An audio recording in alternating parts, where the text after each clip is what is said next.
Bueno, qué disparitos, estamos a 13 de julio, pero de 1898. O todos esos años en los que pasó tantas cosas, Fashoda, la misión Marsan en el ámbito francés y Reino Unido en Sudán, el ámbito de Estados Unidos con la hispanidad, en el ámbito de Cuba, Filipinas, Puerto Rico.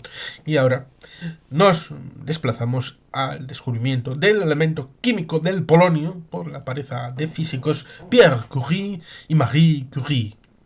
Ella, originaria de Polonia, este bonito país de la Europa Central, ellos quieren que se hable de estos términos porque fue una centralidad, la dualidad de la mancomunidad polaco-lituana, tan importante en toda esta parte, pero olvidada en el ámbito occidental, y que tuvieron su influencia hasta el decaimiento de este territorio.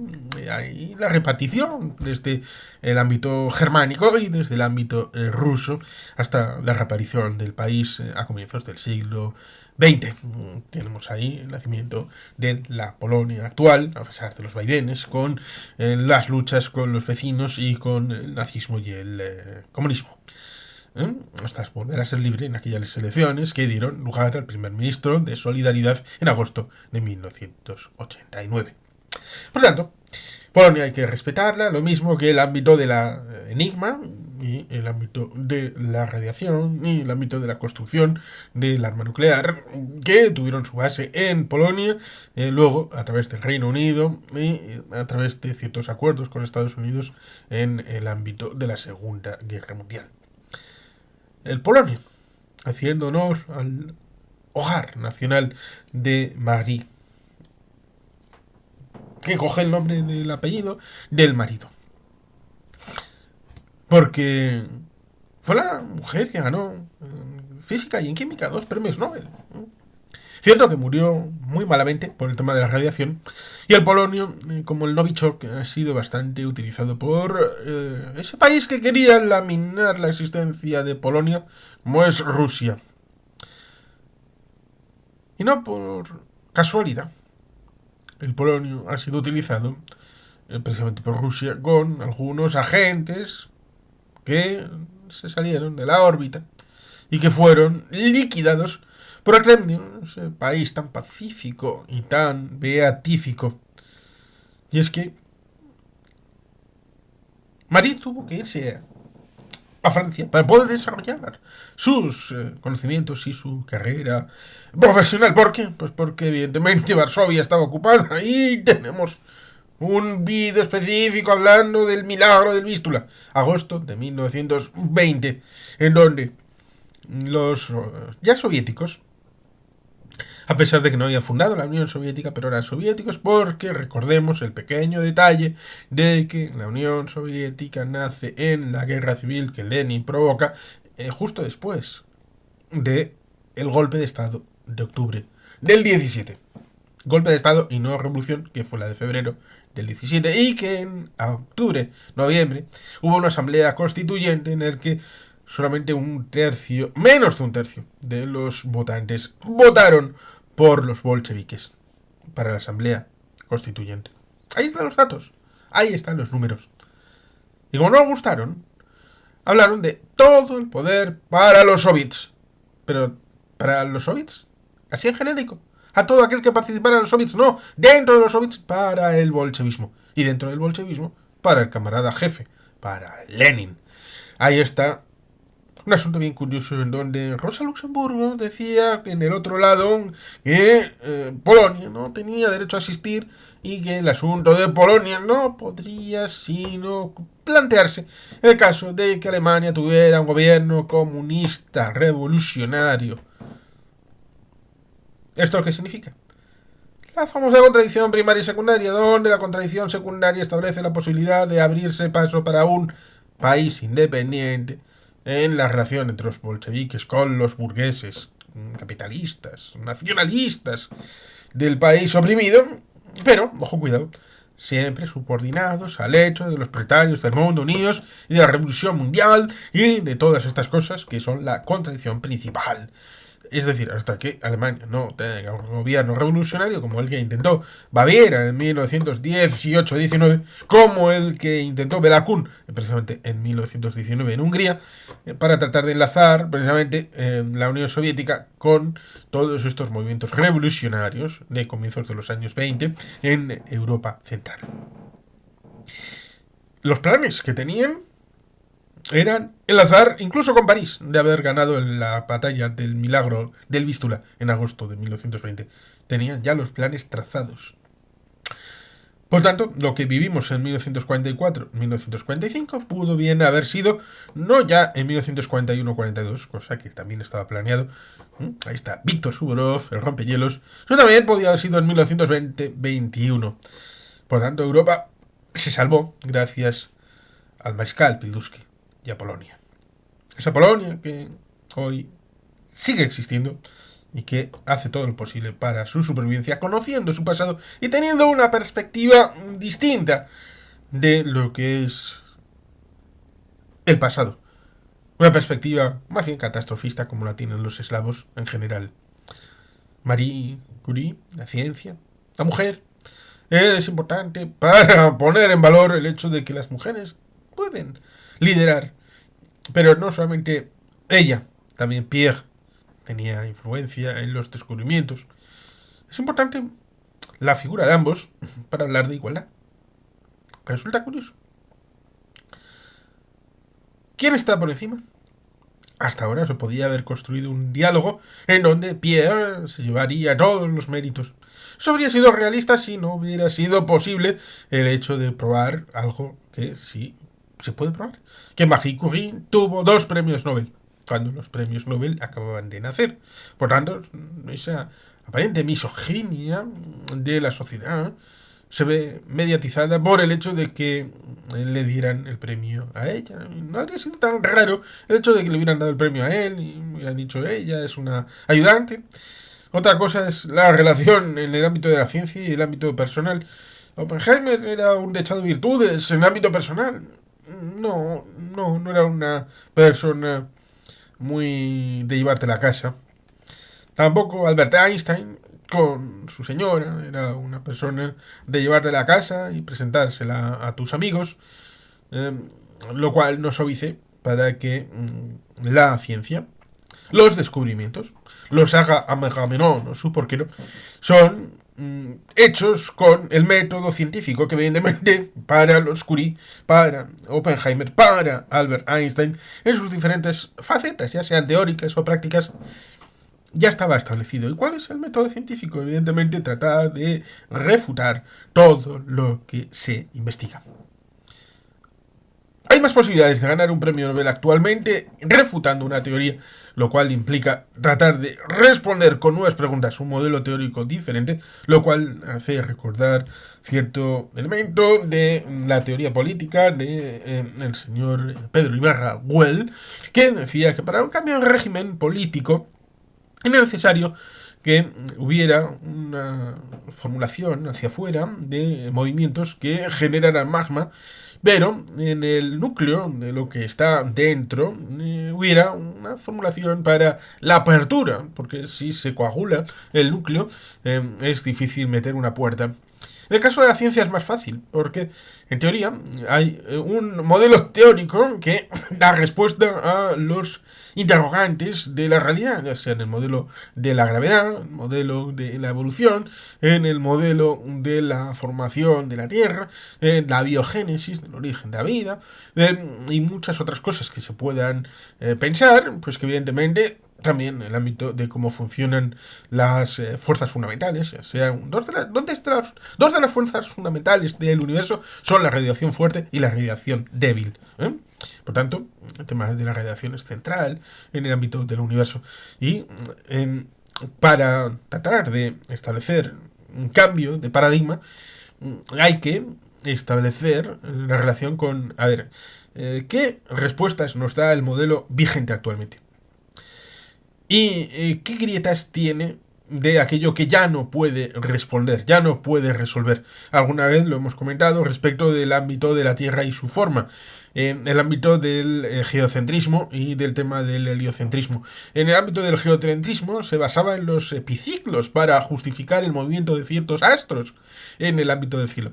Era una solución rebuscada, pero que en aquel momento parecía que funcionaba, a pesar de que para tratar de buscar esos agujeros que se iban produciendo, porque los modelos en el ámbito de los cielos no solamente tienen que ser deductivos, también predictivos, deben de funcionar hacia el futuro. Y si las cosas no funcionan en base a lo que el modelo dice, entonces el modelo empieza a fallar. Y, por tanto, el nuevo modelo debe de contestar a las mismas preguntas que respondía el modelo anterior, incorporando respuestas a esos fallos que pueda tener respecto de lo que iba a continuación.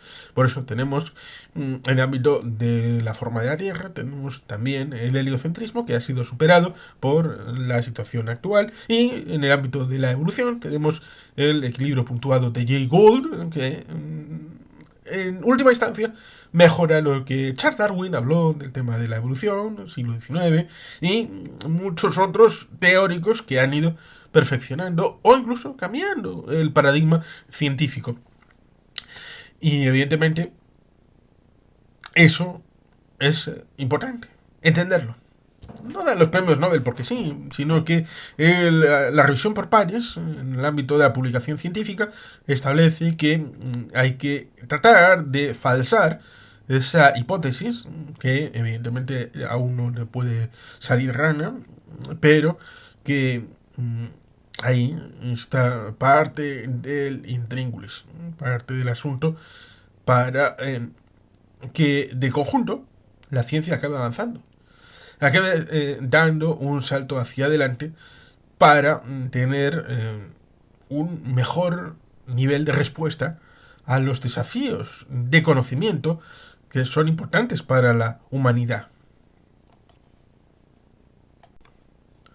Así que vamos a ir específicamente al ámbito del polonio, que es un elemento químico de la tabla periódica de los elementos cuyo símbolo es el PO y su número atómico es el 84.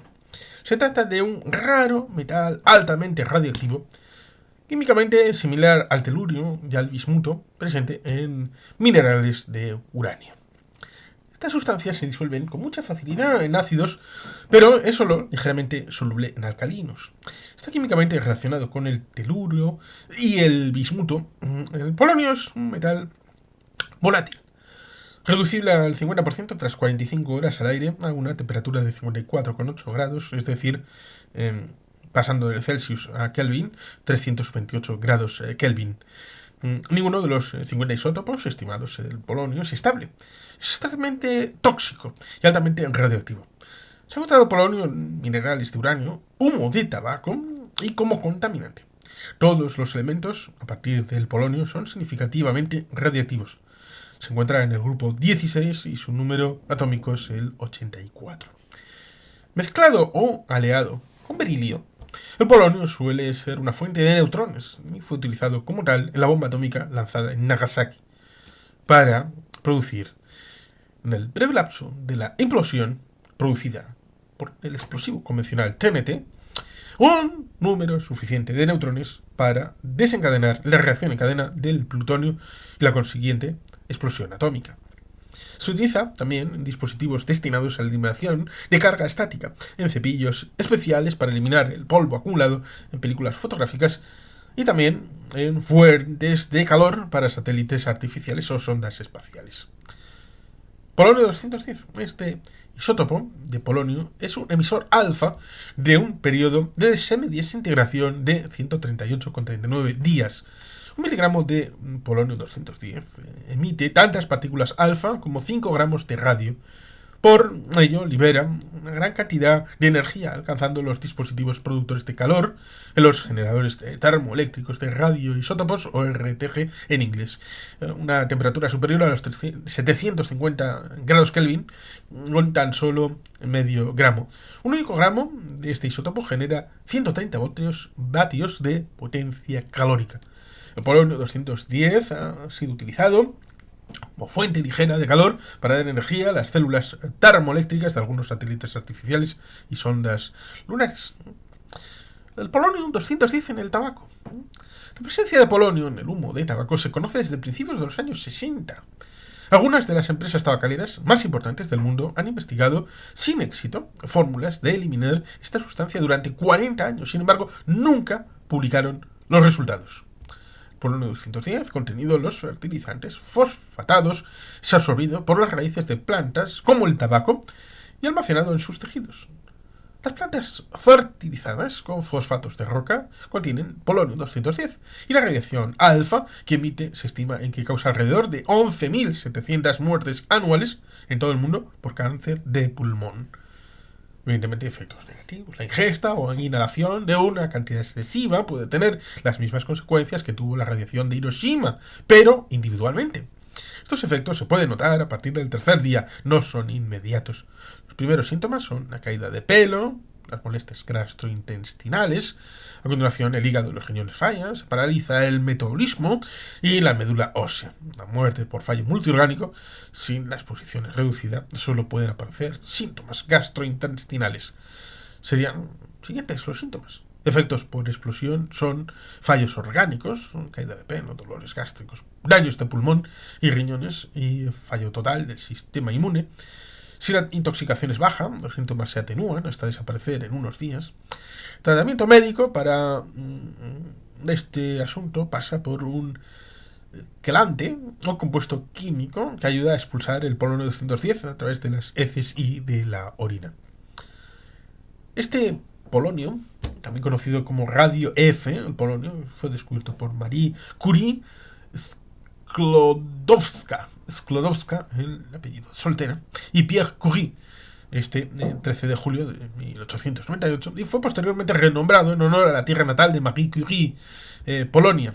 En aquella época Polonia no era un país independiente, como hemos recordado, y se encontraba bajo el dominio de Rusia, de Prusia y de Austria.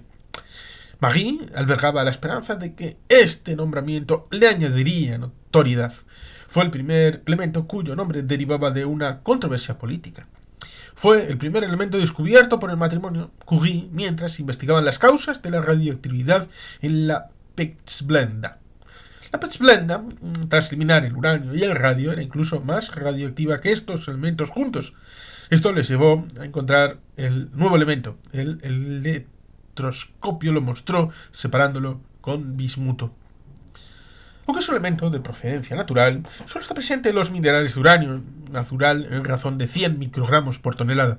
En 1934 se demostró que cuando el bismuto natural, bismuto 209, es bombardeado con neutrones, se crea el bismuto 210, que se transforma mediante una desintegración beta de polonio 210.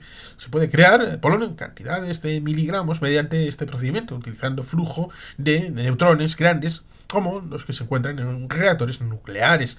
El polonio es un elemento muy raro de naturaleza debido a la corta vida media en todos sus isótopos. 7 isótopos se encuentran en trazas de radioisótopos como productos de desintegración. Polonio 210, polonio 214, polonio 218 ocurren en la cadena de desintegración del uranio 238, del polonio 211 y del polonio 215. Ocurren en la cadena de desintegración de uranio 235, polonio 212 y polonio 216. Ocurren en la cadena de desintegración de tesio 232. De estos, el polonio 210 es el único isótopo con una vida media superior a 3 minutos. El polonio se puede encontrar en minerales de uranio, aproximadamente 0,1 gramos de tonelada métrica, una parte de 10 elevado a la 10, que es aproximadamente el 0,2% de la abundancia de radio. Las cantidades en la corteza terrestre no son dañinas. Dado que está presente en pequeñas concentraciones, el aislamiento del polonio a partir de fuentes naturales es un proceso tedioso. El mayor lote de elemento jamás extraído realizado en la primera mitad del siglo XX contenía solo 40 CITBQ de 9 miligramos de polonio 210 y se obtuvo mediante el procesamiento de 30 toneladas de residuos de la producción de radio. El polonio se obtiene usualmente irradiando bismuto con neutrones o protones de alta energía. En 1974, un experimento mostró que cuando el bismuto 209 natural es bombardeado por neutrones, se crea el bismuto 210 y luego decae a polonio 210. A través del decaimiento beta menos. La purificación final se realiza piroquímicamente mediante seguimiento de técnicas de extracción líquido-líquido. El polonio ahora se puede producir en cantidades de miligramos en este procedimiento que usa altos flujos de neutrones que se encuentran en reactores nucleares. Solo se produce alrededor de 100 gramos cada año, prácticamente todos en Rusia, lo que hace que el polonio sea extremadamente raro. Este proceso puede causar problemas al ser basado en reactores nucleares refrigerados por metal líquido basados en deuterio de plomo bismuto, como los utilizados en la Armada Soviética, los submarinos K-27. Se debe tomar medidas de estos reactores para hacer frente a la posibilidad no deseada de que se libere polonio 210 del refrigerante.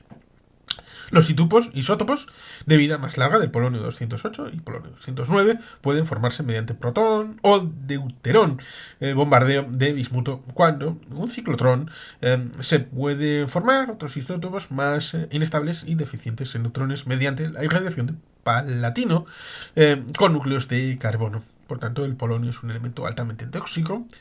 DL50, 10 Ng inhalados o en 50 Ng ingeridos en seres humanos, radioactivo y de manejo peligroso, incluso en cantidades de microgramos. El manejo del polonio 210 es muy peligroso y requiere del equipamiento especial utilizado bajo estrictos procedimientos de seguridad. Y como hemos comentado, por ejemplo, en 2006 el espía ruso Alexander Litvinenko fue asesinado con polonio 210, supuestamente debido a su investigación por el asesinato de la periodista Ana Politkovskaya. Y también, según la investigación de Al Jazeera en julio de 2010, también Yasser Arafat habría muerto envenenado con polonio 210. Pero esto no ha sido ratificado por el método científico ni por una autoridad independiente. Por tanto, como hemos recordado, el polonio es un asunto bien interesante que fue descubierto para el mundo un 13 de julio de 1898 por Pierre y Marie Curie, que recuerda a Polonio en un momento de dificultad. Todavía quedaban 20 años para que volvieran a hacer para el mundo, y Polonia actualmente lucha por su supervivencia también desde el ámbito de la técnica y de la ciencia. Es bueno recordarlo porque era una mujer en valor y ponerla en valor para que la ciencia siga teniendo alma y corazón de mujer como compañera de la investigación y el descubrimiento, cosa que evidentemente sucede en el género humano, ya sean mujeres, hombres, y sin tratar de forzar la maquinaria en donde todo el mundo, todo el género humano tenga posibilidades de avanzar, de crear, de innovar, de descubrir en la máxima expresión de lo que la humanidad puede transmitir en su mejor versión, y esto independientemente de que sea mujer o hombre. Pero aquellas mujeres que han ejercido éxito también en la ciencia, a pesar de que su vida no haya terminado y culminado con una vejez tranquila, como es Marie Curie, pues ciertamente hay que ponerla en el frontispicio de los héroes de Europa. Y sin más que los patitos, es que ricasco, agur, berobat, Betty Gelpian.